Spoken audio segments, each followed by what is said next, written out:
Je me souviens très bien que quand j'étais au collège, on disait souvent de moi que j'étais quelqu'un qui était vraiment gênant, que j'étais pas drôle et que mes blagues mettaient mal à l'aise les gens. Et en vrai, honnêtement, quand je prends du recul aujourd'hui, je me dis que ces gens-là, ils avaient vraiment pas tort et que c'était mérité, entre guillemets, les vannes que je prenais par rapport au fait que j'étais gênant, que j'étais, entre guillemets, malvenu, que j'arrivais toujours au mauvais timing et que même les femmes me trouvaient pas du tout drôle, tu vois. J'étais un petit peu le seul à rigoler à mes blagues. Et je mangeais beaucoup le «Ah ouais, non, là, t'es gênant», tu vois. Ça, je l'ai mangé. Ça, je l'ai vécu. Donc, je sais exactement ce que ça fait d'être vu comme quelqu'un de gênant par les hommes, par les femmes, parce que je l'ai été moi aussi dans une partie de ma vie. Ok. Donc, cette phrase-là de «Ah, t'es gênant», je l'ai entendue des centaines et des centaines de fois par tout le monde. Les adultes, les enfants qui rigolaient pas à mes blagues, les femmes qui me trouvaient pas du tout fun, alors que moi, je pensais que j'étais drôle. Et pourtant, aujourd'hui, la première chose qu'on me dit en me rencontrant, si je m'en rencontrais, peut-être que c'est possible, on me dit souvent que je suis quelqu'un de très fun, de très enjoué, et on rigole beaucoup avec moi. On dit que je suis une personne avec qui on peut vraiment avoir des bons délires, et que voilà, je suis fun, je suis détaché, je suis passionnant, que quand je parle, les gens ils ont envie d'écouter, et que j'arrive à faire sourire les gens, que mon sourire, on dit souvent qu'il est communicatif. Ok. Et donc, tu t'en doutes que tout ça, aujourd'hui je l'ai, mais c'est pas venu par hasard. Ok. Je suis pas arrivé à un stade de ma vie où j'arrive à être fun avec tout le monde, j'arrive à être détaché avec tout le monde, j'arrive à être passionnant et passionné avec tout le monde de manière, on va dire simple. Il y a eu un chemin entre les deux. Il y a eu une traversée du désert, il y a eu de l'entraînement. Et justement, dans cette vidéo, je suis là pour te montrer exactement le chemin pour devenir plus fun, et particulièrement avec les femmes, parce que si tu es un homme, c'est exactement ça qui t'intéresse. Comment être plus fun avec les femmes, comment faire rire les femmes facilement, sans devenir un clown, sans travestir ta personnalité, et sans chercher à jouer un rôle que tu n'es pas, sans inventer des blagues sorties du camion. Ok. Évidemment, avant de commencer, si jamais tu es intéressé par ce genre de conseils, mais encore plus en profondeur par rapport à la séduction, à la santé, à la discipline, au business et vraiment comment devenir un homme du top 1%, évidemment, il y a un lien en description qui s'appelle l'école du dev perso. C'est mon groupe évidemment payant, mais c'est mon groupe banger avec toutes mes vidéos, le 80 du dev perso, une communauté, tu peux trouver des gars partout dans le monde pour venir coworker avec ces mecs-là, aller à la salle de sport et te faire vraiment des nouveaux amis. C'est vraiment mon groupe privé exclusif, clique dessus directement. Et dedans, il y a toutes les masterclass par rapport à la séduction, par rapport à la discipline, par rapport aux finances, par rapport à la santé physique, à la santé mentale, à la beauté du visage, à l'éloquence. Tout ça, c'est directement dedans. Okay. Déjà, concrètement, c'est quoi être fun avec une femme? Et en séduction, il y a une attitude qu'on appelle souvent l'attitude FDP. FDP, donc c'est pas fils de pute, évidemment, tu t'en doutes, mais c'est bel et bien fun, détaché et passionné. Ok. Parce que dans fun, détaché et passionné, il y a bien le mot fun. Et aujourd'hui, on va se concentrer sur la partie fun d'un homme. Comment un homme peut être fun avec des femmes, comment un homme peut paraître fun avec des femmes, comment ça peut se passer entre guillemets. Ok. Donc beaucoup d'hommes, malheureusement, confondent entre guillemets le fait d'être fun avec le fait d'être un clown. Ok. Ils confondent beaucoup le fait d'être détaché avec le fait d'être sans émotion. Et ils confondent beaucoup le fait d'être passionné avec le fait d'être ennuyeux, ennuyant. Donc ça veut dire que par exemple, au lieu d'être fun, ils vont être des clowns, ils vont faire des blagues de trop, ils vont faire des blagues gênantes, ils vont mettre les gens mal à l'aise. Et ça, tu vois, même en termes de respect, même en termes d'éthique, mettre quelqu'un mal à l'aise, c'est vraiment le pire faux pas que tu puisses faire pour être quelqu'un de poli et quelqu'un de bienveillant. Ensuite, ils vont confondre être détaché avec le fait d'être sans émotion. Donc, ils vont être avec une femme, ils ne vont ressentir aucune émotion, ils ne vont montrer aucune joie, ils ne vont montrer aucune tristesse, aucune colère, aucune excitation. Ils vont être plats. Et ça, tu vois, c'est pas être détaché. Ça, c'est être sans émotion. Être sans émotion, c'est être une coquille vide. Et ça, les femmes, tu vois, n'en ont pas envie. Elles n'ont pas envie de traîner avec un homme qui n'a pas d'émotion, avec un homme qui ne montre rien. Elles veulent quand même un homme qui montre pas de la faiblesse, mais qui montre quand même qu'il a de l'émotion. Et quand on dit de l'émotion, c'est pas de pleurer devant elle et de chialer. Quand on dit de l'émotion, c'est juste de montrer que toi aussi t'es excité, toi aussi t'es content d'être là, toi aussi t'es heureux d'être avec elle. Comment tu veux qu'elle se sente bien avec toi si elle n'a même pas l'impression que tu es content d'être là avec elle en date, ok? Elles confondent beaucoup être passionné avec le fait d'être ennuyant malheureusement. C'est-à-dire qu'ils vont vouloir raconter, faire du storytelling, raconter des anecdotes, raconter des histoires parce qu'on leur a dit ouais, il faut que tu racontes des histoires et que tu montres que ta vie est passionnante. Sauf que ça, t'es pas passionnant, ça t'es ennuyant parce que du coup, tu ne lâches jamais la parole, tu prends pas le temps d'écouter ce qu'elle a à te dire. Et donc, au lieu de vraiment être fun, détaché et passionné, à la place, t'es clown, sans émotion et ennuyant. Ok. Et ça, c'est tout ce qu'on veut éviter d'être. Ok. Donc, il y a toujours un bon dosage. Partout, il y a toujours une dose létale. Si tu regardes Bleach, il y a même un personnage dans Bleach qui s'appelle la dose létale. Donc son pouvoir, littéralement, c'est de pouvoir t'injecter une dose létale de n'importe quoi. Donc tu t'injecter une dose létale d'eau, une dose létale d'huile, une dose létale, je sais pas moi, de n'importe quel liquide ever, il y a toujours une dose létale. Si tu bois trop d'eau, tu te noies. Si tu bois trop d'alcool, tu fais, je sais pas moi, une rupture d'anévrisme. Si tu bois trop de jus d'orange, il y a trop de sucre, du coup tu peux tomber dans les pommes, malade, etc. Il y a toujours une dose mortelle, il y a toujours un bon dosage. Et aujourd'hui, on est venu pour voir ce bon dosage. Et tout simplement, ça va se doser grâce à ce qu'on appelle l'intelligence émotionnelle. Ça, c'est un livre qui a été écrit par littéralement Daniel Goleman, Big Goat. Un livre qui s'appelle du coup l'intelligence émotionnelle. Moi, j'ai pris le gros volume là avec les 2 volumes à l'intérieur. Il est énorme. Il y a une espèce de diagramme juste devant avec des couleurs. Donc, t'achètes celui-ci de Daniel Goleman, tu le lis. Ouais, il fait 900 pages. Yakin, c'est 900 pages, c'est long, etc. On s'en fout, mec. 900 pages pour derrière comprendre exactement la psychologie d'une émotion, pour comprendre comment fonctionnent tes émotions à toi, comment les gérer et comment faire en sorte que tes émotions t'emmènent en tant qu'homme de haute valeur. Ça, tu vois, ça n'a pas de prix que de savoir gérer ses émotions. Ça n'a aucun prix, ok? Donc, littéralement, comment être fun sans être un clown, ok? Littéralement, je me souviens quand j'étais en 4e, donc la 4e, c'était, j'avais 13-14 ans, et c'est à ce moment-là de ma vie que j'ai fait le plus de bêtises à l'école parce que j'essayais en fait d'être un clown vis-à-vis d'une femme que j'aimais bien. Donc c'est une fille quand j'étais au collège que je l'aimais bien, que je la trouvais magnifique. Et grosso modo, j'essayais vraiment d'être un clown à ses yeux et de vraiment la faire rire. Donc j'essayais vraiment de faire en sorte de faire rire toute la classe. Mais ça, tu vois, c'est bien d'un côté parce que je me suis bien amusé. Aujourd'hui, quand j'y repense, je rigole.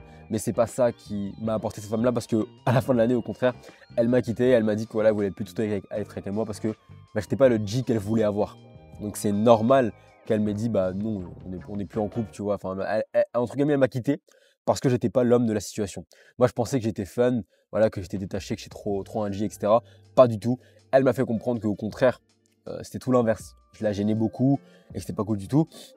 Donc en réalité, je pensais être drôle, mais ce qui se passait vraiment, c'est que je perdais de l'estime face aux gens. Je perdais déjà l'estime de moi-même et les gens, en fait, ils me regardaient en mode mais t'es un clown. Et ça, c'est parce que tout simplement, je ne comprenais pas qu'en séduction, et ça c'est même Robert Greene qui le théorise dans l'art de la séduction, il y a plusieurs types de séducteurs. Je crois qu'il y en a 9 à peu près ou même un peu plus.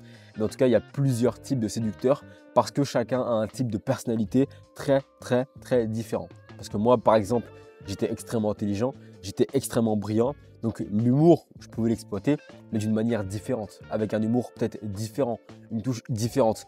Moi, ce que j'aurais pu vraiment exploiter à cette époque-là, c'était ok, je suis extrêmement intelligent, je suis extrêmement brillant. Peut-être que je peux utiliser ça à bon escient pour qu'une femme se dise waouh, avec lui, tu vois, je peux apprendre des choses. Avec lui, j'explore, il m'emmène dans des raisonnements profonds sans non plus faire le Socrate de service, tu vois. Mais j'aurais pu peut-être partir sur cette voie-là, en tout cas utiliser mon intelligence, utiliser ma brillance au lieu de vouloir être un clown à tout prix pour être le mec drôle de la classe. Pas du tout. Ok? Donc évidemment, les femmes doivent rire à ce que tu dis. C'est vrai que une femme qui rit, c'est bien. Là, tu connais l'expression, une femme qui rit à moitié dans ton lit. Bon, il n'y a pas que ça, évidemment, mais cette expression-là est en partie vraie. Une femme qui rit avec toi, c'est-à-dire qu'elle se sent bien, c'est-à-dire qu'elle libère des hormones, notamment l'ocytocine. Donc ça, c'est cool, tu vois. Donc il faut faire rire une femme, ok? Mais tu dois te concentrer à lui faire passer un bon moment.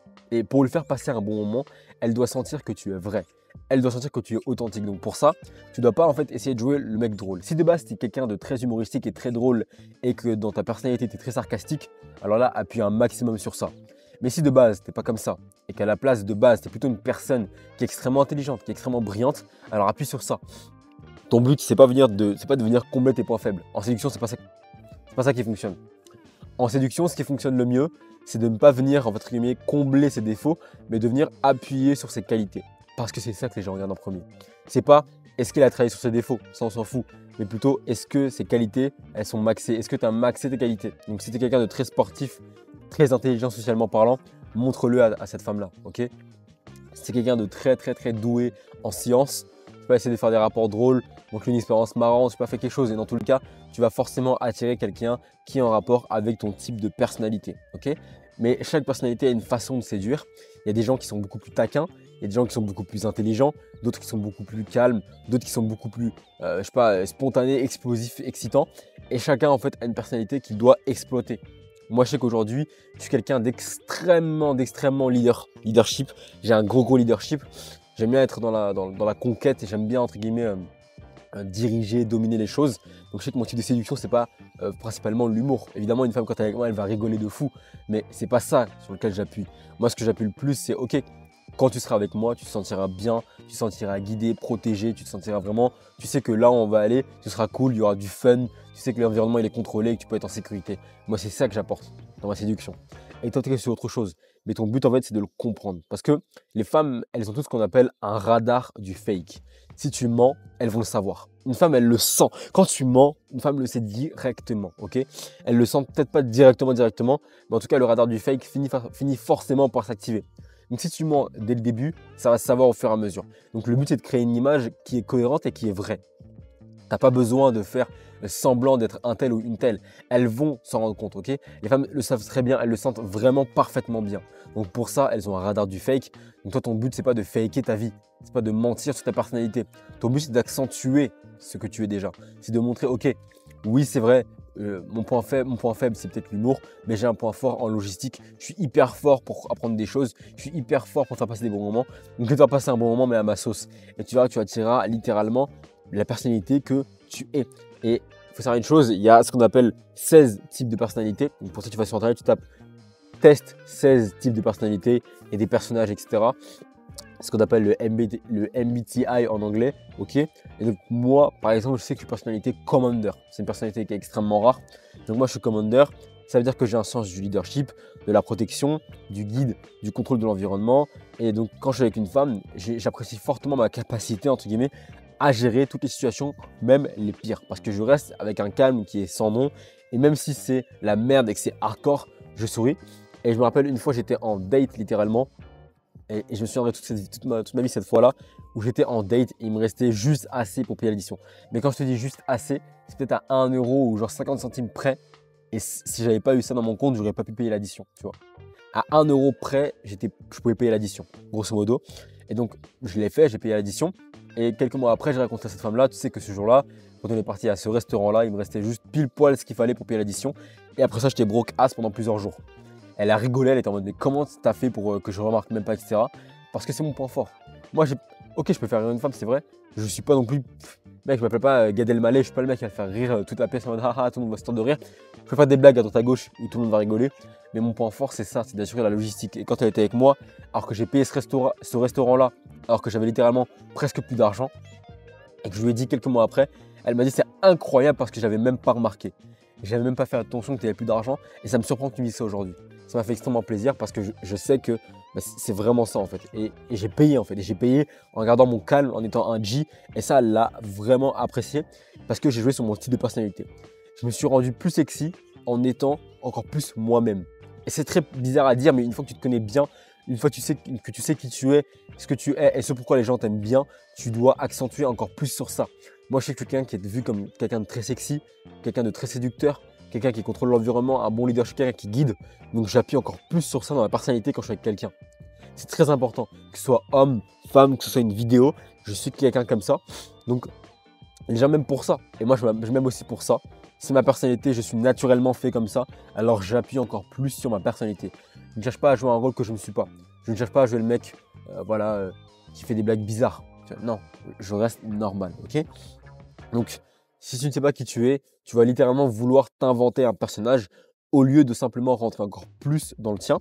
Donc, évidemment, chaque type de personnalité attire une personne différente et ça, c'est absolument normal et c'est pas grave. Mais crois-moi, les choses sont bien faites, donc tu vas attirer les gens qui sont faits pour toi. Et donc, pour ça, tu dois juste avoir des standards. Donc, exercice à faire maintenant tout de suite. Tu t'arrêtes et tu écris sur une feuille, littéralement, la femme de tes rêves. Comment elle est physiquement? Comment elle se comporte? Qu'est-ce qu'elle mange? Est-ce qu'elle va au sport? Est-ce qu'elle est bien habillée? Comment elle s'habille? Comment elle s'appelle? De quelle couleur sont ses cheveux? Tu vas vraiment faire l'exercice d'écrire ta femme idéale. Et donc, tu n'accepteras que ça. Ok? Donc, le meilleur moyen d'être fun, c'est de jouer à fond sa personnalité. Et surtout, deuxième chose, c'est de ne pas avoir peur de faire ressentir à une femme une palette énorme d'émotions. Il y a trop d'hommes qui ont peur qu'elle soit triste, qu'elle soit en colère, voilà, qu'elle boude. Les gars, il faut qu'elle boude. Si vous voulez qu'elle vous aime profondément haut, il faut qu'elle boude. Si vous voulez qu'elle vous adore, il faut qu'elle vous déteste. C'est hyper important qu'une femme avec toi ressente une palette d'émotions qui soit extrêmement large.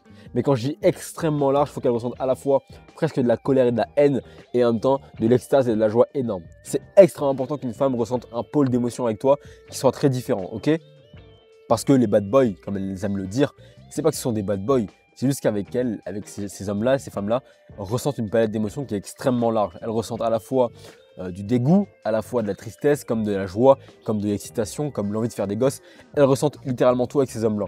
Donc si tu veux être un homme qu'elles valorisent, il faut que tu lui fasses ressentir plein d'émotions. Donc pour ça, il faut que tu arrêtes d'avoir peur qu'elle soit énervée. Il faut que tu arrêtes d'avoir peur qu'elle boude. Il faut que tu arrêtes d'avoir peur. Il faut que tu dises ce que tu penses sans mettre de filtre. Et évidemment, la chose la plus importante, c'est qu'elle ne se sente pas jugée. Une femme, si elle se sent jugée avec toi, si elle se dit « Voilà, ce mec-là, il fait que de me juger dans mon comportement, avec lui, je ne suis pas à l'aise », peu importe qui tu es, l'argent que tu as, si elle ne se sent pas à l'aise avec toi, elle ne t'aimera pas. Ok? Peu importe si tu es beau gosse, musclé, etc. Si elle se sent jugée avec toi, elle ne restera pas avec toi. Quand je dis juger, ça veut dire que si elle se sent genre mal, tu peux lui dire les choses comme elles sont. Voilà, moi, j'aime pas les femmes qui s'habillent d'une telle manière. Tu peux lui dire cache les choses. Mais dans tous les cas, si c'est une femme qui te correspond, elle ne s'habillera pas comme ça dans tous les cas parce que tu auras bien choisi avant. Mais il ne faut pas qu'elle se sente jugée. Donc arrête de la juger, de la critiquer H24 pour des trucs pour rien et débiles. Ok? Tu dois avoir des standards, tu dois fixer tes standards, mais elle ne doit pas se sentir jugée. Parce que c'est la pire chose à faire pour qu'une femme reste avec toi. Donc comprends bien que tu as une personnalité, tu dois la jouer à 100%. Tu dois être fun, évidemment. Donc tu dois lui faire ressentir une palette d'émotions qui est extrêmement large, mais tout ça sans la juger, sans qu'elle se sente jugée. Parce que ça, c'est le meilleur moyen de la faire fuir. Ok? Faut pas qu'elle se sente jugée. Et en plus de ça, si elle ne se sent pas jugée, tu vas pouvoir savoir directement qui elle est vraiment. Donc, ce que tu peux faire tout simplement, c'est lui dire écoute, moi je ne juge personne, peu importe ce que tu as fait avant, tu me le dis, elle va t'avouer tous ses pires vices. Et du coup, là, tu pourras choisir oui ou non si pour toi c'est une femme de qualité, oui ou non si elle peut rester dans ta vie parce que du coup, comme elle ne se sentira pas jugée, elle ne te mentira pas. Parce que si elle se sent jugée avec toi, elle te mentira et au vrai G comme moi, elle dira la vérité. Ok? Donc, faut pas qu'elle se sente jugée. Elle doit se sentir libre de dire tout ce qu'elle a envie de dire. Comme ça, toi, tu pourras savoir tous ses pires vices et tu pourras choisir oui ou non de les accepter, oui ou non de te mettre avec elle ou pas, ou de faire plus que du sexe avec elle ou pas. Ok? Mais pour ça, elle doit se sentir pleinement en confiance. Dans tous les cas, ces méthodes-là, je te les apprends en détail dans l'école du dev perso. Il est en description. C'est 30 € par mois. C'est ridicule par rapport à tout ce qu'on fait dedans. Tu as un call par semaine. Tu as accès à ma messagerie privée directement. Tu as accès à des centaines de vidéos sur le dev perso directement en 80-20. Pas juste des conseils à la volée, mais vraiment le 80-20. Je te fais confiance par rapport à ça. Je te fais des gros bisous. C'était Yakin, My Top G. A plus pour la prochaine vidéo. Ciao.